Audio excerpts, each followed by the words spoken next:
dear students, this is Muzammil sir from SCI Kakapura, and today we are going to learn the structures of simple present.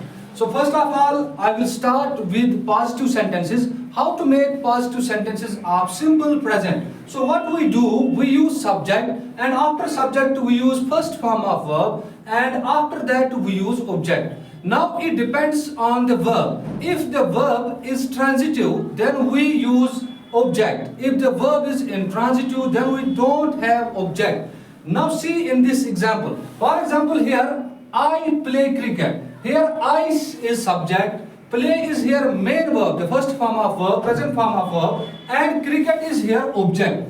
Now see the second example. She eats food daily. वो रोज खाना खाती है. इसी तरह से she यहाँ पर subject है, eats यहाँ पर verb है, और food यहाँ पर object है. Now see the third example. Rahim drinks water every day. रहीम रोज पानी पीता है. और अब यहाँ पर हम एक रूल को यहाँ पर हम जानने की कोशिश करेंगे. अगर आप देखेंगे, आप ऑब्जर्व करेंगे, आई के साथ मैंने यहाँ पर plural form of verb use नहीं की है, जबकि यहाँ पर शी और रहीम जो है, यहाँ पर इनके साथ मैंने प्लूरल वर्ब का इस्तेमाल किया है. Now why I have used plural form of verb with she and with Rahim?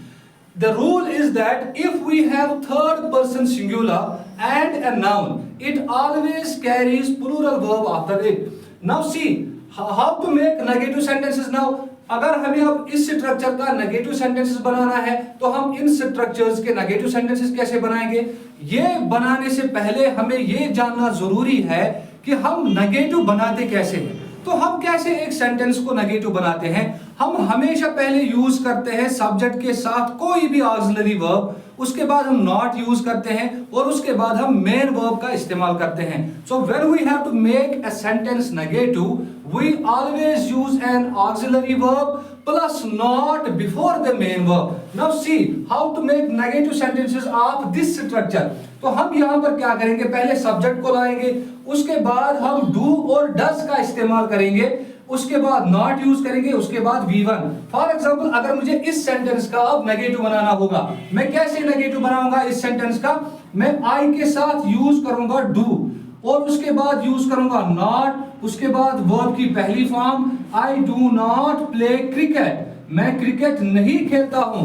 वहां पर मैं कहता हूं कि मैं क्रिकेट खेलता हूं, यानी कि मैं रोज एक काम करता हूं. तो यहां पर मैं कहता हूं मैं क्रिकेट नहीं खेलता. उसके बाद शी ईट्स फूड. इसका नेगेटिव कैसे बनाएंगे? She does not eat food. तो यहां पर हम उस रूल को अप्लाई नहीं करेंगे. यहां पर ईट ईट्स नहीं आएगा. यहां पर सिंपली ईट आएगा, because we already have auxiliary verb and the auxiliary verb is in plural form. She does not eat food. वो खाना नहीं खाती है. अब अगर हमें इंट्रागेटिव बनाना होगा, तो इंट्रागेटिव कैसे बनाएंगे हम? इंट्रागेटिव हम दो तरीकों से बनाते हैं. We make a sentence interrogative by two ways. Either by placing double H words in the beginning of the sentence, or by placing auxiliary verbs in the beginning of the sentence. अब देखिए यहाँ पर अगर हमें interrogative structure बनाना होगा, इस sentence को हमें इंट्रागेटिव में कन्वर्ट करना होगा. तो कैसे करेंगे? हम पहले डू और डज को बिगिनिंग में यूज करेंगे, उसके बाद हम सब्जेक्ट यूज करेंगे, उसके बाद V1 present form of verb use करेंगे, और उसके बाद हम यूज करेंगे ऑब्जेक्ट. अब देखिए आई प्ले क्रिकेट. अगर हमें इसका इंट्रागेटिव बनाना होगा तो कैसे बनाएंगे? तो मैं ऐसे इसका इंट्रागेटिव बनाऊंगा. Do I play cricket. क्या मैं क्रिकेट खेलता हूं? Does she eat food. Does she eat food.